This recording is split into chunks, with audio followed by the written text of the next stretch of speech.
Full family মিলে বৃন্দাবন পরিক্রমা, শুধু পরিক্রমা নয়, তার সাথে আছে যমুনায় নৌকা চড়া। রাধে রাধে বন্ধুরা, কেমন আছো সবাই? আশা করি সবাই ভালো আছো, সুস্থ আছো। এই যে সকালবেলা থেকে আজকে ব্লগটা শুরু করছি। বৃন্দাবন পরিক্রমা করছি।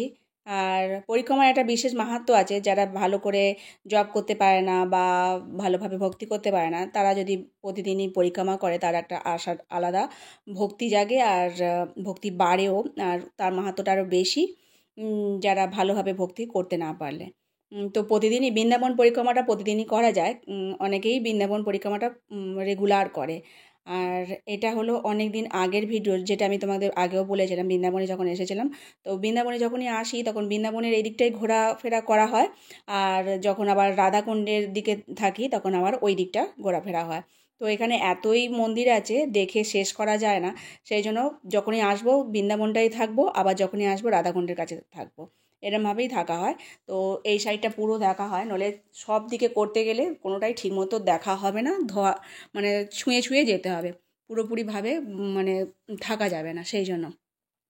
তো এটা হলো মদনমোহন মন্দিরে আমরা উঠেছি, সবথেকে উঁচু মন্দির, একদম যমুনার ধারে এই মন্দিরটা আছে। খুব সুন্দর। আর ভগবান তো এখানে স্বয়ং আবির্ভাব হয়েছিলেন। তো খুব জাগ্রত মন্দির এটা। আর বৃন্দাবন পরিক্রমা করতে করতেই এই রাস্তাতেই পড়ে। তো আমরা চারজনই পরিক্রমা করছি। এটা আগেই যেরকম বলেছিলাম 2021-এ আমরা এসেছিলাম, সেই তখনকারই ভিডিও।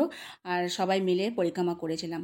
কিছু পিক তুলেছিলাম, তোমাদের সাথে একটু শেয়ার করলাম। আর এখানে ভিডিও তেমন করে করা যায় না, কেননা কাছাকাছি সব বাঁদর থাকে আর ক্যামেরা নিয়ে চলে যাবে, ফোন নিয়ে চলে যাবে, চশমা নিয়ে চলে যাবে, খুব সমস্যা হয়। বৃন্দাবনের বাঁদরগুলো একটু বেশি সাহস, ওরা কোনো কিছু মানে না। কিন্তু রাধাকুণ্ডের দিকে, এখন যেখানে আছি আমরা রাধাকুণ্ডের দিকে, তো সেখানে অতটা অসুবিধা হয় না। এখানে রাস্তাঘাটে সব সময় ভান্ডারা থাকেই, ভান্ডারা হয়। কোথাও ডাল চাওয়াল দিচ্ছে, কোথায় লুচি তরকারি দিচ্ছে, এরকম সব সময় ভান্ডারা থাকে। আর এটা 1 জানুয়ারি আমরা পরিক্রমা করছিলাম। আর তোমাদের বলেছিলাম যে ভিডিওগুলো শেয়ার করব, সেই জন্যই শেয়ার করছি। আর বেশ ভালোও লাগে, পরিক্রমা করাটাও একটা বিশেষ মাহাত্ম্য ভক্তির দিক থেকে। তো যারা ভক্তি বাড়াতে চায়, তো তারা পরিক্রমা করুক। এখানকার ব্রজবাসীরা যত বেশি অত জপও করতে লাগে না, অত ওদের ভক্তি করতে লাগে না। এটা প্রতিদিনই প্রায় পরিক্রমা করে। পরিক্রমাটা হচ্ছে এদের কাছে বেশি মাহাত্ম্য। তো পরিক্রমা করতে করতে একটু জল পিপাসা পেয়ে গেছিলো, তো রাস্তার ধারেই আখের রস বিক্রি হচ্ছিলো। তো আমরাও ভাবলাম একটু আখের রস খাই। আখের রস খুব মিষ্টি, এই সময় আখের রসটা খুব বিক্রি হয়। আর শীতকাল তো অনেক ভক্ত মানে এসেছে। আর আমরা ভেবেছিলাম যে খুব ঠান্ডা পড়বে, তো অনেক কিছু নিয়ে এসেছি। আর চলতে চলতে আস্তে আস্তে একটা করে জামা কাপড় খুলতে হচ্ছে, এত গরম লাগছে হাঁটতে হাঁটতে। তো এখন যমুনা ধারে চলে এসেছি। জয়িতা তো বলছে যে নৌকা চড়বে, সবাই নৌকা চড়ছে অবশ্য। তো আমরা বললাম পরিক্রমা করিনি তারপর চড়বো, তো ও তো বলছে নৌকায় চড়বে। ও সেই জামা কাপড় খুলে ফেলেছে, এত গরম লাগছে। মানে এত সকালবেলা হাঁটতে হাঁটতেও ঠান্ডা লাগে। অবশ্য অটো বা টোটোতে করে গেলে তখন আবার ঠান্ডাটা লাগে, কিন্তু হাঁটা চলা করলে এত মোটা জামা কাপড় লাগে না। আমরা তো ভয়েই মরি, বৃন্দাবনে আসতে গেলে শীতকালে তখন ভয় লাগে যে কত ঠান্ডা হতে পারে। অ্যাকচুয়াল অতখানি ঠান্ডা লাগে না, যতখানি মনে হয়। তো থাকতে থাকতে একটা অভ্যাস হয়ে যায়। এই যে সবাই চড়ছে, আর আমরা বললাম ঠিক আছে পরিক্রমা করি তারপর চড়বো। ও বায়না করছে যে নৌকা চড়ে বলে, তো নৌকা চড়াতে হবে। আমারও ইচ্ছা হলো যমুনায় নৌকা চড়া। তো সমস্ত ভক্তরা এরকম চড়ে বেড়াচ্ছে, আর নৌকাওয়ালাও খুব বলছে যে চড়ার জন্য। তো পাশ দিয়ে যেতে যেতে বেশ ভালো লাগছে, যমুনার ধার দিয়ে যাওয়া, সমস্ত ভক্তরাও যাচ্ছে, আমরাও যাচ্ছিলাম। সকালে একটু টিফিন খেয়ে বেরিয়ে পড়েছিলাম যে তাড়াতাড়ি করে পরিক্রমা করে তারপর ঘরে গিয়ে আবার প্রসাদ পাবো। রান্না করে এসেছিলাম, যে প্রভুর বাড়ি ছিলাম সেই প্রভুর বাড়িতেই আমরা রান্নাবান্না করে খাওয়া দাওয়া করে থাকতাম। বলেছিলাম যে ফ্ল্যাটে থাকতাম, তো একটা ফ্ল্যাট ছিল, সেখানে রান্নাবান্নার জায়গা ছিল। তো রান্না করে খেয়ে দিয়ে বেরিয়েছিলাম, আবার গিয়ে প্রসাদ পাবো। আর এখানেও অনেক ভান্ডারা হয়, তারপরে পয়সা দিয়েও খাওয়া যায়, সেগুলো খাওয়া যায়। তো করে এসেছিলাম বলে ঘরে গিয়ে খাবো। এখন কেশিঘাটের কাছে চলে এসেছি। তো অনেকখানি পরিক্রমার মাঝখানেই মানে চলে এসেছি। আস্তে আস্তে করে পুরো পরিক্রমাটা করে তারপরে দেবো যমুনায় নৌকা চড়বো। জয়িতাও তো খালি বায়না করছে আমার যে পরিক্রমাটা করে নে। তা আসলে প্রথমবারও পরিক্রমা করছে জয়িতাও, তো সবাই মিলে করছি, একটা ভালোও লাগছে, কোনোদিন করেনি ও পরিক্রমা। তো ওই মাহাত্ম্যটা বেশি বৃন্দাবন পরিক্রমা করা। বৃন্দাবন পরিক্রমা করা, গোবর্ধন পরিক্রমা করা, রাধাকুণ্ড শ্যামকুণ্ড পরিক্রমা করা, প্রত্যেকটা জিনিসেরই একটা আছে যে কোনো মন্দিরে যাও তার সেই মন্দিরটাকেও পরিক্রমা করা উচিত। তবেই হচ্ছে পুরো সম্পূর্ণ হয় সেই ভগবানের দর্শন করা, যে পুণ্যটা পাওয়া যায়। তো বলতে বলতে আমরা পরিক্রমা কমপ্লিট করে চলে আসছি। তারপরে আবার ঘাটের দিকে যাব যমুনায়, তো সেখানে গিয়ে আবার নৌকা চড়বো।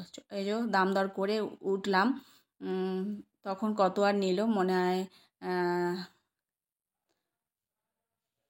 300 টাকা মতো নিয়েছে, আমার ঠিক মনে পড়ছে না কত টাকা নিয়েছিল।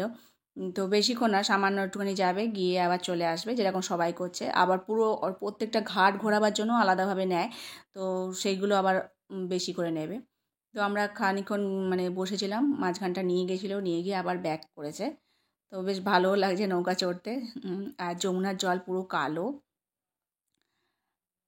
জয়িতা তো খুব আনন্দ করছে। আর যেতে যেতে একটা প্রভু আবার ওপারে ছিল, ওপার থেকে এপারে আসবে বলে তাকে আবার বললো যে নিয়ে যেতে। তা ওপারে আবার যাচ্ছে, গিয়ে তাকে আবার নিয়ে আসবে, কেননা সে ওপারে আছে। আসলে এপারটায় যমুনার ওপারটায় চাষবাস হয়, ব্রজবাসীরা সব চাষবাস করে রাখে, এপার ওপার করে। তো ওদেরই বন্ধু বান্ধব, তাই তারা তখন বলছে যে নিয়ে যেতে। তো আবার ওই পারে যাওয়া হচ্ছে, সেই প্রভুকে নিয়ে আসবে। সেই প্রভুর সাথে আবার গল্প হলো অনেকক্ষণ ধরে। উনি ওই পারে হচ্ছে বেলবন আছে, লক্ষ্মী দেবী যেখানে এখনও তপস্যা করছেন সেই জায়গাটা আছে। তো প্রতি বৃহস্পতিবার লক্ষ্মী দেবীর মানে দর্শনের জন্য সমস্ত ভক্তরা যায়। তো আমরাও গেছিলাম, সেই ভিডিওটা একদিন তোমাদের সাথে শেয়ার করব। তো ওখানে লক্ষ্মী দেবী এখনও তপস্যা করছেন, যেহেতু রাসলীলায় লক্ষ্মী দেবীকে প্রবেশ করতে দেওয়া হয়নি, তো সেই জন্য লক্ষ্মী দেবী রাগ করেই ওখানে তপস্যা করছেন, যাতে ভগবানের রাসলীলায় অংশগ্রহণ করতে পারে এখনও ভগবানের জন্য। সেখানেই তপস্যা করছেন। আর ওই বৃহস্পতিবার লক্ষ্মীবার তো সমস্ত ভক্তরা সেখানে যায়, গিয়ে দর্শন করে। আমরাও গেছিলাম, প্রচুর ভিড় হয়। ওই প্রভুই বলছিল ঠিক ওপারে আছে, তো দর্শন করতে খুব ভালো লাগবে। আর ওখানে হচ্ছে খিচুড়ি ভোগ, সমস্ত ভক্তরা জিনিসপত্র নিয়ে এসে ওখানে খিচুড়ি রান্না করে তারপর সবাইকে সেবা দেয়। মানে সমস্ত ভক্তরাই প্রচুর খিচুড়ি হয়, ভোগ হয়। তো সেই ভিডিওটা একদিন তোমাদের সাথে শেয়ার করব। আর 2021-এ গেছিলাম, তখন খুব ভালো লেগেছিলো আর পরিক্রমা করেছিলাম। আবার গেলে আবার পরিক্রমা করার ইচ্ছা আছে, যেহেতু অনেক দিনের ব্যাপার হলে বেশ ভালো লাগে, থেকে কোনো ঘরে থেকে রান্নাবান্না করে খাওয়া দাওয়া করে আর পরিক্রমা করলে খুব ভালো লাগে। তো ওই প্রভুর সাথেই গল্প হচ্ছিলো, ওনার ব্রজবাসী। তো ওনার সাথে কথা বলতে বলতে আর আবার এপারে চলে আসছি। আর আজকের মতো ভিডিওটা এখানে শেষ করছি। দেখাবে পরেরটা নতুন ভিডিওতে। আর ভিডিওটা কোথাও যদি একটু ভালো লেগে থাকে, লাইক, কমেন্ট আর ফলো করতে ভুলো না। ততক্ষণের জন্য রাধা মাধবের কৃপায় সকলে ভালো থেকো, সুস্থ থেকো। হরে কৃষ্ণ।